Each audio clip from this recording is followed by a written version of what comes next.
Mamkootathil youth കോൺഗ്രസിന്റെ സംസ്ഥാന അധ്യക്ഷൻ ഇന്ന് പുലർച്ചെ കേരള പോലീസ് രാഹുലിന്റെ വീട്ടിലെത്തി വീട് വളഞ്ഞ് അറസ്റ്റ് ചെയ്തു.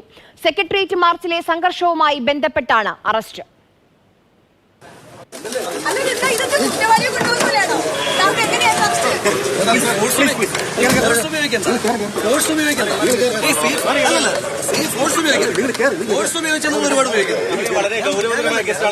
മാന്യമായിട്ട് നിങ്ങളോട് സെർച്ച്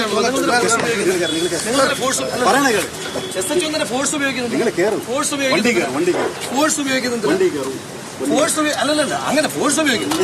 ഫോഴ്സ് ഉപയോഗിച്ചിട്ട് കൊണ്ടുവന്നു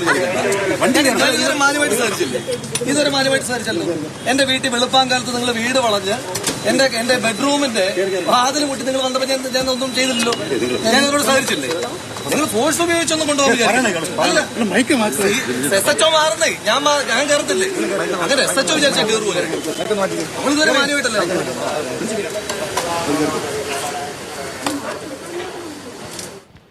പോലീസിനെ ഉപയോഗിച്ച് സർക്കാർ ഭരണകൂട ഭീകരത നടപ്പാക്കുന്നുവെന്ന് പ്രതിപക്ഷ നേതാവ് വി ഡി സതീശൻ. മാങ്കൂട്ടത്തിൽ ഒളിവിൽ പോയ ആളല്ല, കോൺഗ്രസിനെയും ഭയപ്പെടുത്താമെന്ന് മുഖ്യമന്ത്രി കരുതരുതെന്ന് വി ഡി സതീശന്റെ വിമർശനം. സംസ്ഥാന പ്രസിഡന്റ് രാഹുൽ മാങ്കൂട്ടത്തിൽ പോലീസ് പ്രതിയാക്കിയതിനെ തുടർന്ന് ഒളിവിൽ പോയ ആളല്ല, കൊലക്കേസിലെ പ്രതിയുമല്ല. അദ്ദേഹം വിസിബിളായിരുന്നു എല്ലാ സ്ഥലത്തും. എന്നിട്ടും അദ്ദേഹത്തിന് വീട്ടിൽ പോയി വാതിൽ മുട്ടി തുറന്ന് പോലീസ് അകത്തേക്ക് കയറി അദ്ദേഹം ഉറങ്ങുകയാണെന്ന് പറഞ്ഞപ്പോൾ ഉറങ്ങുന്ന വാതിലിൽ മുട്ടി വിളിച്ച് ഇങ്ങനെ ബലം പ്രയോഗിച്ചൊരു ഷോ കാണിച്ച് സംസ്ഥാനത്തെ യൂത്ത് കോൺഗ്രസ് പ്രസിഡന്റിനെ അറസ്റ്റ് ചെയ്ത് യൂത്ത് കോൺഗ്രസിനെയും UDF-നെയും ഭയപ്പെടുത്താമെന്ന് പിണറായി വിജയൻ കരുതണ്ട. മുഖ്യമന്ത്രിയുടെ ഓഫീസിൽ മുഖ്യമന്ത്രിയെ നോക്കുകുത്തിയാക്കി നിർത്തിക്കൊണ്ടുള്ള ഒരു ഉപജാപക സംഘമാണ് പ്രവർത്തിക്കുന്നത്. അവരാണ് ഇതിൻ്റെ എല്ലാം പിറകിൽ. കഴിഞ്ഞ ദിവസം രാഹുൽ തിരുവനന്തപുരത്തുണ്ടായിരുന്നു, പക്ഷേ അറസ്റ്റ് ചെയ്തില്ല. വീട് വളഞ്ഞിട്ട് അറസ്റ്റ് ചെയ്യാൻ മാത്രം പ്രകോപനമുണ്ടായോ എന്ന് ചോദിക്കുന്നു ഷാഫി പറമ്പിൽ MLA. അവിടെ വീടിന്റെ അകത്ത് എന്ന് ബെഡ്റൂം നോക്ക് ചെയ്തിട്ട് അറസ്റ്റ് ചെയ്ത് കൊണ്ടുവരാവുന്ന ഒരു അടിയന്തര സാഹചര്യവും നാട്ടിൽ നിലവിലില്ല. പോലീസിന്റെ ബോധപൂർവമായ പ്രകോപനമാണ്. പിണറായി വിജയന്റെ നേരിട്ടുള്ള നിർദ്ദേശമാണ് ഇക്കാര്യത്തിൽ ഉണ്ടായത് എന്ന് വ്യക്തമാണ്. അറസ്റ്റ് ചെയ്യാൻ വീട്ടിൽ ചെന്ന പോലീസ് തന്നെ രാഹുലിൻ്റെ അമ്മയോട് ഉൾപ്പെടെ പറയുന്നുണ്ട്, മുകളിൽ നിന്നുള്ള സമ്മർദ്ദം കൊണ്ടാണ് ഇങ്ങനെ അറസ്റ്റ് ചെയ്യേണ്ടി വന്നത് എന്നുള്ളത്. നവഗുണ്ട സദസ്സിനെതിരായി യൂത്ത് കോൺഗ്രസ് നടത്തിയ സമരങ്ങളുടെ പ്രതിഷേധങ്ങളുടെ അസ്വസ്ഥത പിണറായി വിജയൻ ഇനിയും മാറിയിട്ടില്ല എന്നുള്ളതാണ് അതിൻ്റെ വ്യക്തമായിട്ടുള്ള ഒരു നിലപാട്. അധ്യക്ഷന്റെ അറസ്റ്റ് അസാധാരണമോ? ഈ വിഷയമാണ് നമ്മൾ ആദ്യം സംസാരിക്കാൻ പോകുന്നത്. നമുക്കൊപ്പം രണ്ട് അതിഥികൾ ചേരുന്നുണ്ട്. ഇടത് സഹയാത്രികനായ അഡ്വക്കേറ്റ് BN ഹസ്കറും കോൺഗ്രസ് സഹയാത്രികനായ VR അനൂപും. ആദ്യം BN ഹസ്കറിലേക്കാണ്. ശ്രീ BN ഹസ്കർ, വിദ്യാർത്ഥി മുതൽ പലതരത്തിലുള്ള സമരങ്ങൾ കേരളം കണ്ടിട്ടുണ്ട്, പലതരത്തിലുള്ള പ്രതിഷേധങ്ങൾ കാണാറുണ്ട്. ഇങ്ങനെ ഒരു വിദ്യാർത്ഥി സംഘടനയുടെ അധ്യക്ഷനെ പുലർച്ചെ വീട്ടിൽ കയറി പോലീസ് വളഞ്ഞിട്ട് അറസ്റ്റ് ചെയ്ത് കൊണ്ടുപോകേണ്ട ഒരു സാഹചര്യം ഉണ്ടായിരുന്നോ? അങ്ങ് കേരള ചരിത്രത്തിലേക്ക് ഒന്ന് തിരിഞ്ഞു നോക്കണം.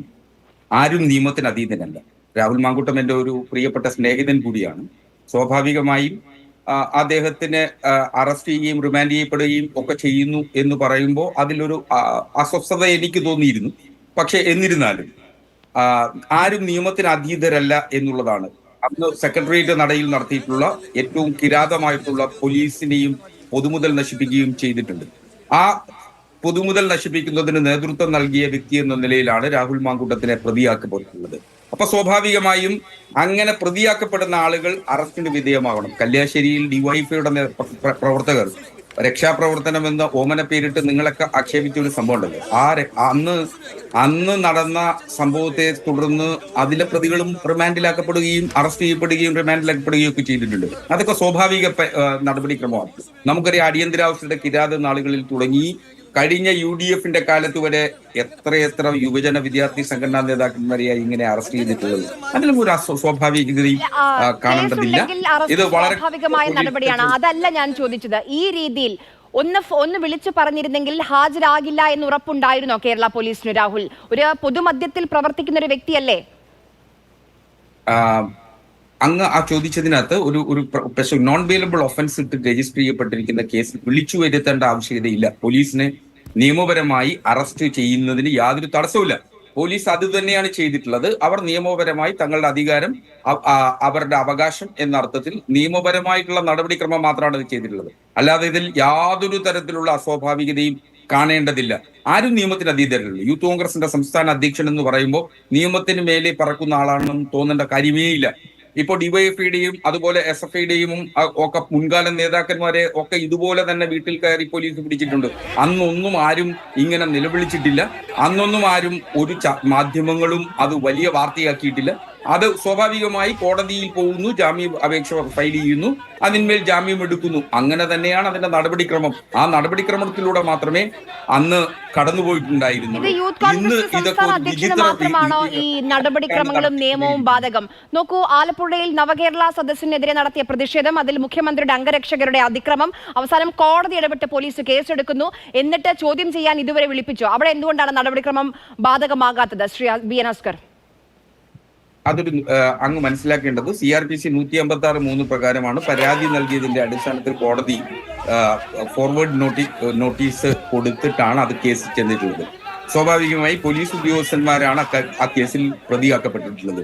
അതിൽ അങ്ങനെ പ്രതിയാക്കപ്പെട്ടിരിക്കുന്ന പോലീസ് ഉദ്യോഗസ്ഥരെ സംബന്ധിച്ച് ഒരു പ്രിലിമിനറി എൻക്വയറി നടത്തേണ്ടതിന്റെ ബാധ്യത പോലീസിനുണ്ട്. ലഭിച്ച പരാതിയുടെ അടിസ്ഥാനത്തിൽ മാത്രമല്ല ചെയ്യാറുള്ളത്. മജിസ്ട്രേറ്റ് ചെയ്തത് ഒരു പോസ്റ്റ്മാന്റെ ഡ്യൂട്ടി മാത്രമാണ്. ലഭിച്ച പരാതി ഉടൻ തന്നെ പോലീസിലേക്ക് അയച്ചു. അതിൽ ഏറ്റവും ഒടുവിൽ തന്നെ സുപ്രീം കോടതി 156(3) കംപ്ലൈന്റുകളെ സംബന്ധിച്ച് ഒരു സുദീർഘമായ വിധി പ്രഖ്യാപിച്ചിട്ടുണ്ട്. ആ വിധിയിൽ വളരെ കൃത്യമായിട്ട് പറയുന്നുണ്ട്, മജിസ്ട്രേറ്റ് മൈൻഡ് അപ്ലൈ ചെയ്തതിനു ശേഷം മാത്രമേ അങ്ങനെ ഓരോ പരാതിയിൽ മേൽ അയക്കാവൂ എന്നുള്ളതാണ്. പക്ഷെ അവിടെ മജിസ്ട്രേറ്റ് ഒരു പോസ്റ്റ്മാന്റെ ഡ്യൂട്ടി ചെയ്തു, അത് ഉടൻ തന്നെ പോലീസ് സ്റ്റേഷനിലേക്ക് അയച്ചു. ലളിതകുമാരി കേസിന്റെ വിധിയുടെ അടിസ്ഥാനത്തിൽ പോലീസിന് പ്രിലിമിനറി എൻക്വയറി നടത്തേണ്ട ബാധ്യതയുണ്ട്. അതുകൊണ്ടാണ് ആ കാലതാമസം വരുന്നത്. ഇത് സുവോമോട്ടോ എടുത്തിട്ടുള്ള കേസാണ്. രാഹുൽ മാങ്കൂട്ടത്തിനെതിരെയും ശ്രീ VD സതീഷിനെതിരെയൊക്കെ എടുത്തിട്ടുള്ള കേസ് എന്ന് പറയുന്നത് പൊതുമുതൽ നശിപ്പിച്ചതിന് സുവോമോട്ടോ പോലീസ് എടുത്തിട്ടുള്ള കേസാണ്. നോൺ ബെയിലബിൾ ഒഫൻസ് ആണ്. സ്വാഭാവികമായും അതിലെ പ്രതികളെ അറസ്റ്റ് ചെയ്യേണ്ട ഉത്തരവാദിത്വം പോലീസിനുണ്ട്. ആ ഉത്തരവാദിത്വം പോലീസ് നിർവഹിച്ചതിന് വലിയ വിചിത്ര വിചാരണയായി ശ്രീ BN ഹസ്കർ. ശ്രീ VR അനൂപ്, നോക്കൂ, സാധാരണമായ നടപടിക്രമം, നിയമം പാലിച്ചുകൊണ്ടാണ് പോലീസ് നീങ്ങുന്നത്. അങ്ങനെയാണോ കോൺഗ്രസും കരുതുന്നത്? എനിക്ക് തോന്നുന്നത് ഈ അറസ്റ്റ് ചെയ്യപ്പെട്ട രാഹുൽ ജയിലിൽ നിന്ന് പുറത്തു വന്നാൽ ആദ്യം നന്ദി പറയാൻ പോകുന്നത് പിണറായി വിജയനായിരിക്കും. വളരെ സാധാരണമായി പോകാവുന്നൊരു സംഭവം. സെക്രട്ടേറിയറ്റ് മാർച്ചിൽ പോകുമ്പോൾ രാഹുലിനല്ല ഏത് വ്യക്തിക്കും അറിയാം അറസ്റ്റ് ഉണ്ടാകും, അതിന്റെ അനന്തര ഫലങ്ങൾ എന്തായിരിക്കുമെന്ന്. അറസ്റ്റ് ചെയ്യപ്പെടും, സ്വാഭാവികമാണ്. പക്ഷെ ഈ പറയുന്ന എല്ലായിടത്തും ഉണ്ടായിരുന്ന ഒരാൾ, തിരുവനന്തപുരത്ത് ഉണ്ടായിരുന്ന ഒരാൾ, കഴിഞ്ഞ ദിവസം കൊല്ലത്തുണ്ടായിരുന്നു, പൊതുജന മധ്യത്തിൽ നിൽക്കുന്ന ഒരാൾ, അയാളെ പുലർച്ചെ വീട്ടിൽ പോയി എന്ന് മാത്രമല്ല, അയാൾ കിടക്കുന്ന സ്ഥലത്ത് കിടപ്പുമുറിയുടെ വാതിലിൽ മുട്ടി ഒരു വലിയ സീൻ സൃഷ്ടിച്ച് അറസ്റ്റ് ചെയ്യുമ്പോൾ നമ്മൾ ഇതൊക്കെ ഇതിനു മുമ്പ് കണ്ടിട്ടുള്ളത് കരുണാനിധിയെ അറസ്റ്റ് ചെയ്യാൻ ജയലളിത പോകുന്നതാണ്.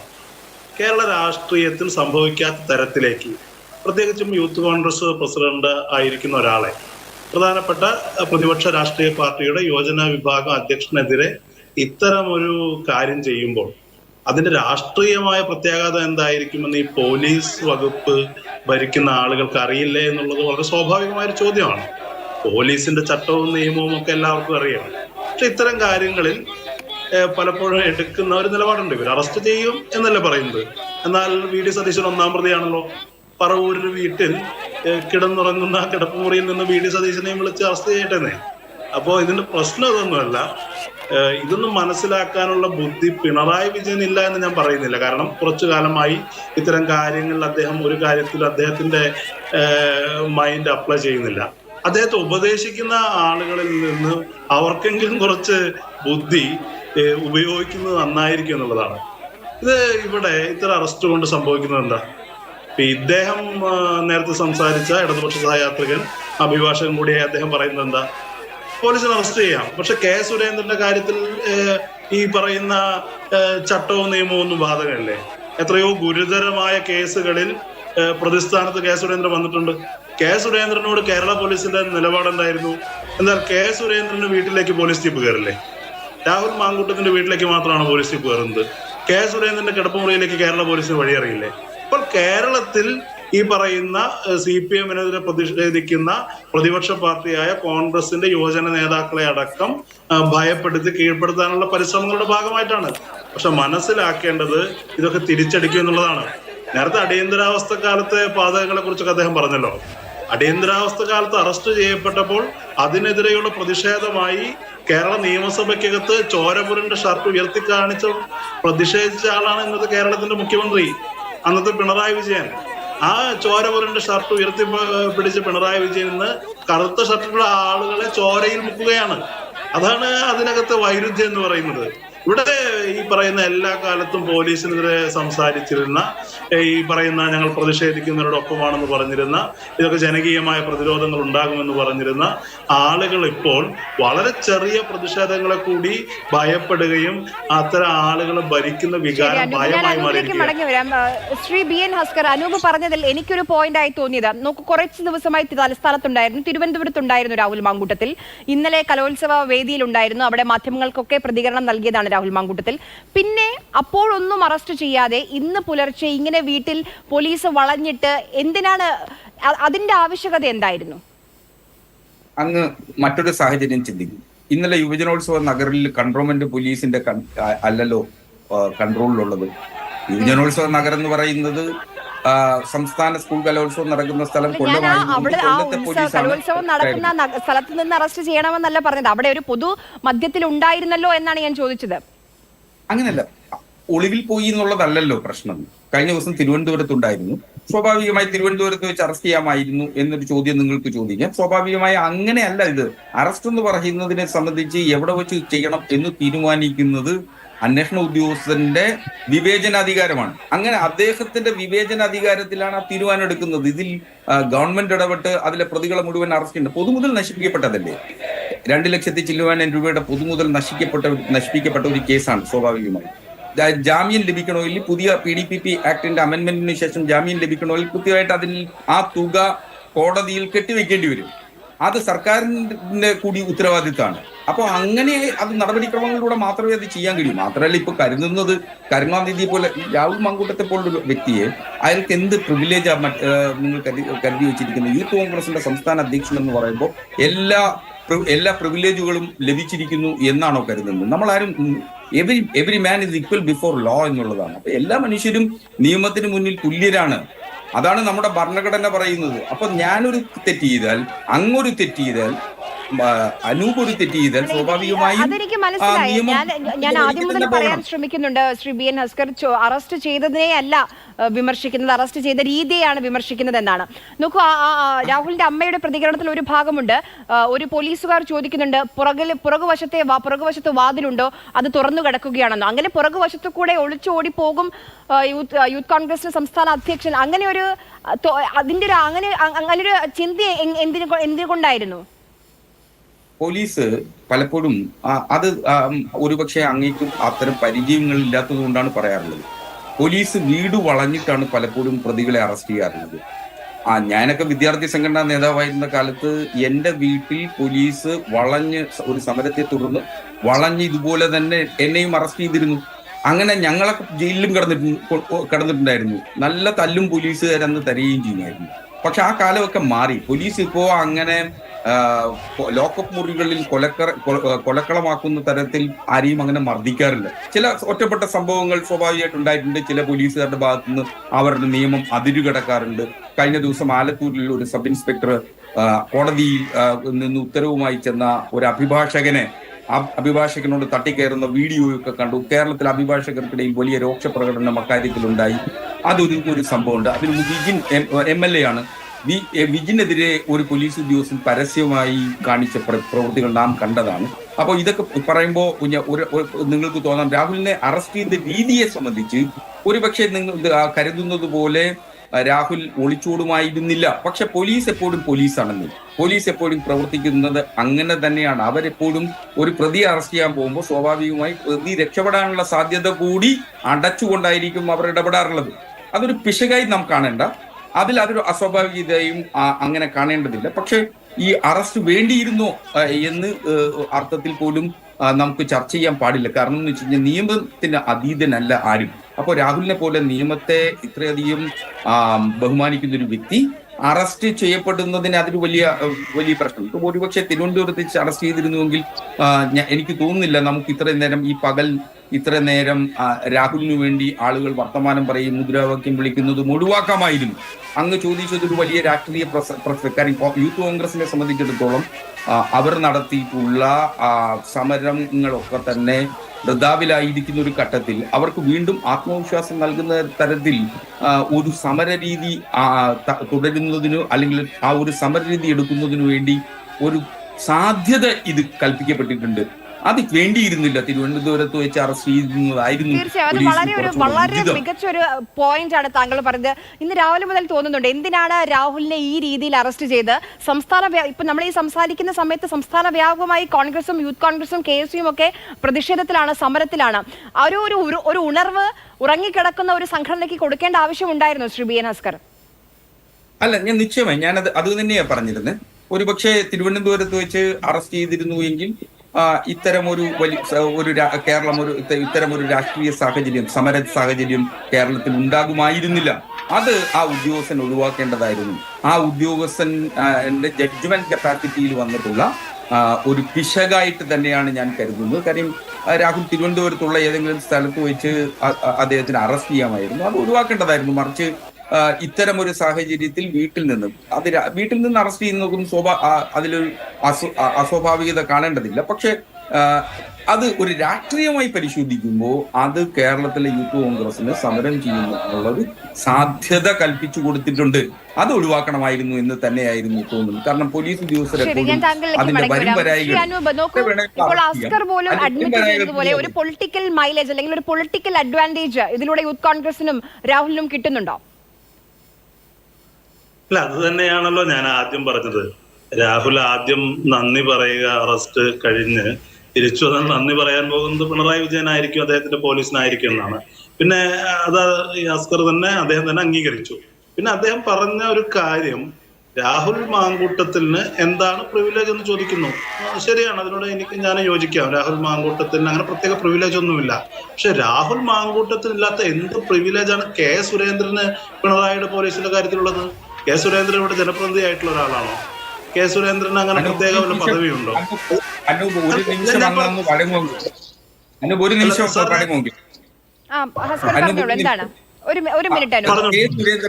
സുരേന്ദ്രനെതിരെ എത്ര കേസുകൾ എടുത്തിട്ടുണ്ട്, അറസ്റ്റ് ചെയ്തിട്ടുണ്ടെന്നുള്ളത് അറിയാമോ? ശബരിമല സമരവുമായി ബന്ധപ്പെട്ട്.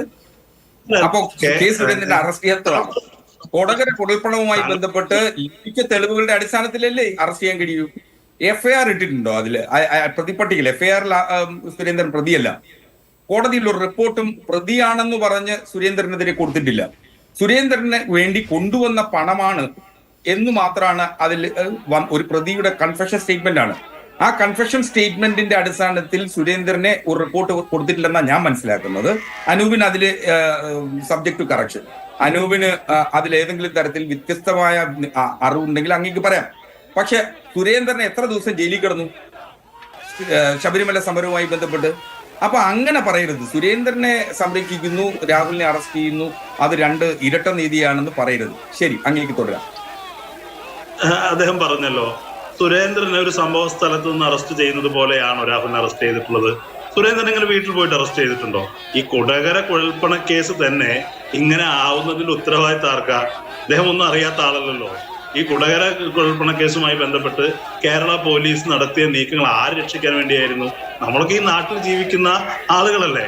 ഇവിടെ ഈ കേസുകൾ മാത്രമല്ല, ഇപ്പോ വെറുപ്പ് പടർത്തുന്ന, സുപ്രീം കോടതിയുടെ തന്നെ പുതിയ വിധിന്യായം ഉണ്ടല്ലോ, വെറുപ്പ് പടർത്തുന്ന ഹേറ്റ് സ്റ്റേറ്റ്മെന്റിനെതിരെയുള്ള കേസെടുക്കുന്ന പല കേസുകളിലും ഈ പറയുന്ന നോൺ ബെയിലബിൾ ആയിട്ടുള്ള കാര്യത്തിൽ ഈ പ്രതിക്ക് മുൻകൂർ ജാമ്യം കൊടുക്കുന്നതിനുള്ള സാവകാശം കൊടുത്തുകൊണ്ട് എത്രയോ കേസുകളിൽ സംഘപരിവാർ പ്രതിസ്ഥാനത്ത് വരുന്ന കേസുകളിൽ പ്രതിക്ക് ആവശ്യമായ സാഹചര്യവും സാവകാശവും കൊടുത്തു.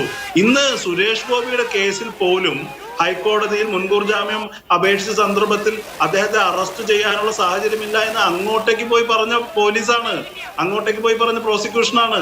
നിങ്ങൾ ഇരട്ട നീതിയിൽ വാദം കേട്ടപ്പോൾ കോടതി ചോദിച്ചൊരു ചോദ്യമുണ്ട് അനൂപ്. ഈ പട്ടികയൊക്കെ ആയാണോ പ്രതിഷേധത്തിന് വരുന്നതെന്ന് കോടതി ചോദിക്കുന്നുണ്ട്. പോലീസുകാർ നമ്മൾ ആ ദൃശ്യങ്ങളൊക്കെ കണ്ടതാണ്. അല്ല, അത് നമുക്ക് വേറെ ചർച്ച ചെയ്യാം. ഞാൻ ഇവിടുത്തെ ഇരട്ട നീതി എങ്ങനെയാണ് കോൺഗ്രസ്സുകാരോടുള്ള സമീപനം, എങ്ങനെയാണോ സംഘപരിവാറിനോടുള്ള സമീപനം എന്നതിനെ കുറിച്ചാണല്ലോ അദ്ദേഹം ചോദിച്ചത്. അതിലേക്ക് ഞാൻ വരാം. അപ്പോൾ ഈ പല കേസുകളിലും പ്രത്യേകിച്ച് BJP നേതാക്കന്മാർ പ്രതിസ്ഥാനത്ത് വരുന്ന കേസുകളിൽ ഒന്നുകിൽ ഈ പറയുന്ന അവർക്ക് അനുകൂലമായ സ്റ്റേഷൻ ജാമ്യത്തിൽ വിടാവുന്ന തരത്തിൽ വളരെ ലഘൂകരിച്ചതിനെ കാണുന്നു. ഇനി ചില കാര്യങ്ങൾ ഈ പറയുന്ന വെറുപ്പ് പടർത്താവുന്ന ഹേറ്റ് സ്റ്റേറ്റ്മെന്റ് ഒക്കെ നടത്തുന്ന ആളുകളുടെ കാര്യത്തിൽ പോലും ഈ പറയുന്ന നോൺ ബെയിലബിളായ ഒഫൻസ് ചെയ്ത കാര്യത്തിൽ പോലും അവർക്ക് മുൻകൂർ ജാമ്യം എടുക്കുന്നതിനുള്ള സാവകാശം അനുവദിച്ചു കൊടുക്കുന്നു. ഇപ്പൊ സുരേഷ് ഗോപിയുടെ കാര്യത്തിൽ തന്നെ മുൻകൂർ ജാമ്യത്തിന് അപേക്ഷിക്കുമ്പോൾ അവിടെ സർക്കാർ അഭിഭാഷകൻ പ്രോസിക്യൂഷൻ സ്വീകരിക്കുന്ന നിലപാടെന്താ? അദ്ദേഹത്തിന് വളരെ എളുപ്പമാക്കി കൊടുക്കുകയാണ്. സുരേഷ് ഗോപിയുടെ അഭിഭാഷകന് വളരെ എളുപ്പത്തിൽ ജാമ്യം കിട്ടാവുന്ന തരത്തിൽ ഒരു പൊസിഷൻ സർക്കാർ കോടതിയിൽ സ്വീകരിക്കുകയാണ്. അപ്പോഴാണ് അപ്പുറത്ത് രാഹുൽ മാങ്കൂട്ടത്തിൽ അടക്കമുള്ള കോൺഗ്രസ് നേതാക്കളുടെ കാര്യത്തിൽ ഈ പറയുന്ന ഇതനുസരിച്ച് ഇപ്പൊ അദ്ദേഹം തന്നെ ചെയ്തത്, പിണറായി വിജയന്റെ പോലീസ് ചെയ്തത് രാഷ്ട്രീയമായ അബദ്ധമാണെന്ന് അദ്ദേഹത്തിന് തന്നെ സമ്മതിക്കേണ്ടി വന്നിരിക്കുന്നു. എന്തുകൊണ്ടാണ് ഈ ഇത്തരം അബദ്ധങ്ങൾ സംഘപരിവാർ നേതാക്കന്മാരുടെ കാര്യത്തിൽ സംഭവിക്കാത്തത്? അതിനകത്ത് വളരെ കൃത്യമായി വളരെ എവിഡന്റ് ആയ ഒരു ഇരട്ട നീതി കേരളത്തിനകത്ത് പ്രവർത്തിക്കുന്നുണ്ട് എന്ന് പറയുന്നത്. രണ്ടുപേരിലേക്കും മടങ്ങി വരാം. വളരെ പെട്ടെന്ന് ഒരു ചെറിയ ഇടവേള എടുത്തതിന് ശേഷം രണ്ടുപേരിലേക്കും വളരെ പെട്ടെന്ന് മടങ്ങി വരാം. തിരികെ ചർച്ചയിലേക്കാണ്. നോക്കൂ ശ്രീ BN ഹസ്കർ, സ്വാഭാവികമായും ഈ കേസിൽ അറസ്റ്റ് ഉണ്ടാകുമെന്ന് ഉറപ്പായിരുന്നു. കാരണം പൊതുമുതൽ നശിപ്പിച്ച കേസാണ്. പക്ഷേ ഈ രീതിയിൽ അസാധാരണമായൊരു നീക്കം നടത്തി പ്രതിപക്ഷത്തിന് ഇങ്ങനെ ഈ രീതിയിൽ പ്രതിഷേധിക്കാൻ ഒരു അവസരം കൊടുത്ത് അവർക്കൊരു പൊളിറ്റിക്കൽ അഡ്വാൻറ്റേജ് കൊടുക്കേണ്ട ആവശ്യം കേരള പോലീസിനുണ്ടായിരുന്നു. അപ്പോഴാണ് ഈ വിജിന്റെ കേസിലൊക്കെ EP ജയരാജൻ LDFന്റെ കൺവീനർ തന്നെ പറയുന്നത് പോലെ പോലീസിനെ നിയന്ത്രിക്കുന്നതിൽ വീഴ്ച വരുന്നുണ്ടോ സർക്കാർ എന്ന ചോദ്യം വരുന്നത്. ഞാൻ ആ ചോദ്യത്തിനപ്പുറം ഇതിലെ നിയമപരമായ ഒരു പ്രശ്നം കൂടി ഉണ്ട്. നോൺ ബെയിലബിൾ ഓഫൻസ് പബ്ലിക് ഡോക്യുമെന്റിൽ കൃത്യമായിട്ട് FIR രജിസ്റ്റർ ചെയ്യുമ്പോൾ തന്നെ ഏതൊരു വ്യക്തിക്ക് അത് അറിയാൻ കഴിയും. സമരം വന്നപ്പോൾ ആ സമരത്തിൽ പങ്കെടുത്ത ആരുടെയൊക്കെ പേരിൽ FIR രജിസ്റ്റർ ചെയ്തിട്ടുണ്ടെന്ന് രാഹുൽ മാങ്കൂട്ടം അറിഞ്ഞിരിക്കണം. സ്വാഭാവികമായി ഒരു ആന്റിസിപ്പേറ്ററി ബെയിൽ കോർട്ടിന് ആപ്ലിക്കേഷൻ കൊടുക്കുക എന്നുള്ളതാണ് അതിനുള്ള റെമഡി എന്ന് പറയുന്നത്. അത് ചെയ്യുന്നതിന് വിമുഖത കാണിക്കുമ്പോൾ അത് ചെയ്യാതെ നിയമപരമായ ബാധ്യത നിറവേറ്റാതെ രാഹുൽ മാറി നിന്നിടത്താണ് ഇത്തരം ഒരു അറസ്റ്റിലേക്ക് വഴിതെളിച്ചത്. സ്വാഭാവികമായും ഈ അറസ്റ്റ് വന്നത് ഞാൻ നേരത്തെ സമ്മതിച്ചതുപോലെ ഈ അറസ്റ്റ് ഏതൊരു കുറ്റകൃത്യത്തിലെ പ്രതിയായാലും അത് അറസ്റ്റിന് വിധേയമാക്കിയ പറ്റുള്ളൂ. അങ്ങനെ തന്നെയാണ് ഈ അറസ്റ്റ് നടന്നിട്ടുള്ളത്. അപ്പൊ അറസ്റ്റിന്റെ രീതിയെ സംബന്ധിച്ച് ഉള്ളതാണ് മറ്റൊരു പ്രശ്നം. ഞാൻ നേരത്തെ തന്നെ സൂചിപ്പിച്ചിരുന്നു, അറസ്റ്റിന്റെ രീതിയിൽ തിരുവനന്തപുരത്ത് വെച്ച് അറസ്റ്റ് ചെയ്തിരുന്നെങ്കിൽ ഇങ്ങനെ രാഷ്ട്രീയപരമായ കാര്യങ്ങളാണ്. പക്ഷെ നിയമപരമായ ഒരു ഉത്തരവാദിത്തം രാഹുലിനുണ്ടായിരുന്നു. രാഹുൽ അത് ചെയ്തിട്ടില്ല. രാഹുൽ അത് ചെയ്യാതിരുന്നത് ഇത്തരം ഒരു രാഷ്ട്രീയ നാടകം കേരളത്തിൽ തന്നെ അറസ്റ്റ് ചെയ്താൽ ഉണ്ടാകും എന്ന് കരുതിയിട്ട് കൂടിയാവണം. ഒരുപക്ഷെ ഈ കൺട്രോൾമെന്റിലെ അന്വേഷണ ഉദ്യോഗസ്ഥൻ ഇത്തരത്തിൽ അറസ്റ്റ് ചെയ്യുന്നത് മുകളിൽ നിന്നുള്ള ഉത്തരവുകൾ അല്ലെങ്കിൽ മുകളിൽ അറിയിച്ചിട്ടല്ല എന്നൊരു സാഹചര്യം കൂടി ഞാനിപ്പോ സംശയിക്കുകയാണ്. സ്വാഭാവികമായും ഇതിൽ അദ്ദേഹം ഇങ്ങനെ അറസ്റ്റ് ചെയ്ത് ഇത്തരം ഒരു രാഷ്ട്രീയ നാടകത്തിന് കേരളത്തിൽ ഒരു സാഹചര്യം ഉണ്ടാക്കുന്നതിന് വേണ്ട ഒരു കളമൊരുക്കി കൊടുത്തതാണോ എന്ന് പോലും എനിക്ക് സംശയമുണ്ട്. അപ്പൊ അത് പോലീസിനെ നിയന്ത്രിക്കുന്ന ആളുകൾക്ക് അതിന്റെ ഉത്തരവാദിത്വമുണ്ട്. പക്ഷെ പോലീസിനെ നിയന്ത്രിക്കുക ആഭ്യന്തര വകുപ്പ് മന്ത്രി പിണറായി വിജയനാണ്. ആഭ്യന്തര വകുപ്പ് മന്ത്രി എല്ലാ ദിവസവും എല്ലാ പോലീസ് സ്റ്റേഷനിലെ ഉദ്യോഗസ്ഥർക്കും നിർദ്ദേശം കൊടുക്കാൻ കഴിയും. ഇത് പോലീസിനുള്ളിൽ തന്നെ, പോലീസ് സേനയ്ക്കുള്ളിൽ തന്നെ പലതരത്തിൽ ആളുകൾ പ്രവർത്തിക്കുന്നുണ്ട്. ആ പ്രവർത്തിക്കുന്നവരുടെ ഭാഗത്തു നിന്ന് വന്ന ഏതെങ്കിലും തരത്തിലുള്ള വീഴ്ചയായി മാത്രമേ കാണാൻ കഴിയൂ. അവർ രാഷ്ട്രീയപരമായി ജഡ്ജ് ചെയ്തിട്ടില്ല എന്നുള്ളത് കൊണ്ടാണ് അതിന്റെ അടുത്ത് വന്നൊരു അപകടം. അതുകൊണ്ടാണ് അവസാനമായി നോക്കൂ, രാഹുൽ മാങ്കൂട്ടത്തിൽ ഇതിൽ 4ാമത്തെ പ്രതിയാണ്. 1ാം പ്രതി VD സതീശനാണ്, 2ാം പ്രതി ഷാഫി പറമ്പിലാണ്. ഈ അസാധാരണമായ നടപടികൾ അവരിലേക്കും ഉണ്ടാകുമെന്ന് പ്രതീക്ഷിക്കുന്നുണ്ടോ കോൺഗ്രസ്? അല്ല, അവരെ അറസ്റ്റ് ചെയ്യട്ടെ, ഇതുപോലെ വീട്ടിൽ പോയിട്ട് അറസ്റ്റ് ചെയ്യട്ടെ, പാലക്കാടും പറവൂരൊക്കെ പോയിട്ട് അറസ്റ്റ് ചെയ്യട്ടെ എന്നാണ് അവർ ആഗ്രഹിക്കുന്നുണ്ടാവുക. പിന്നെ എനിക്ക് ഇപ്പോൾ ഹസ്കർ പറഞ്ഞതിനോട് ഞാൻ സമ്പൂർണ്ണമായിട്ട് യോജിക്കുകയാണ്. അദ്ദേഹം പറയുന്നത് തലസ്ഥാനത്ത് പിണറായി വിജയന്റെ മൂക്കിന് താഴെയുള്ള കന്റോൺമെന്റ് പോലീസ് സ്റ്റേഷനിലെ ഉദ്യോഗസ്ഥനെ നിയന്ത്രിക്കാൻ അവർക്ക് കഴിയുന്നില്ല എന്നാണ്. അപ്പൊ ഈ പണി എടുക്കുന്ന ആളുകൾ ഇതിന് പറ്റിയ ആളുകളല്ല എന്ന് അദ്ദേഹത്തെ പോലൊരു ആൾക്ക് പോലും സമ്മതിക്കേണ്ടി വന്നിരിക്കുകയാണ്. ഓരോ സ്ഥലത്തും ഇപ്പോൾ പിണറായി വിജയൻ ആഭ്യന്തരമന്ത്രി ആയിരിക്കുമ്പോൾ ഏറ്റവും സെൻസിറ്റീവായ ഒരു സ്റ്റേഷനല്ലേ കന്റോൺമെന്റ് സ്റ്റേഷൻ എന്ന് പറയുന്നത്. അദ്ദേഹത്തിന് അല്ലെങ്കിൽ ആഭ്യന്തര വകുപ്പിനെ നിയന്ത്രിക്കുന്ന ആൾക്ക് ഏറ്റവും വിശ്വസ്തരായ ആളുകളെയാണ് ഇത്തരം സ്ഥാനങ്ങളിലേക്ക് നിയോഗിക്കുക. അപ്പൊ ഈ പോലീസ് സ്റ്റേഷൻ പോലും, അതിൽ SHO പോലും, അതിൽ ബന്ധപ്പെട്ട ഉദ്യോഗസ്ഥൻ പോലും ഇവർക്ക് നിയന്ത്രിക്കാൻ പറ്റാത്ത സാഹചര്യത്തിലാണ് എന്ന് പറയുമ്പോൾ അത് ആഭ്യന്തര വകുപ്പിന്റെ പരാജയം തുറന്ന് സമ്മതിക്കലാണ്. ദിവസവും എല്ലാ സ്റ്റേഷനിലും പോകുന്നുണ്ടോ, എല്ലാ നന്ദി. എന്തായാലും സമയക്കുറവുകൊണ്ടാണ് ഞാൻ ഇടപെടുന്നത്. വളരെയധികം നന്ദി ശ്രീ വി ആർ അനൂപ്. അതോടൊപ്പം തന്നെ ശ്രീ ബി എൻ ഹസ്കർ സംസാരിച്ചതിന് ഇത്രയും നേരം വളരെ അധികം നന്ദി.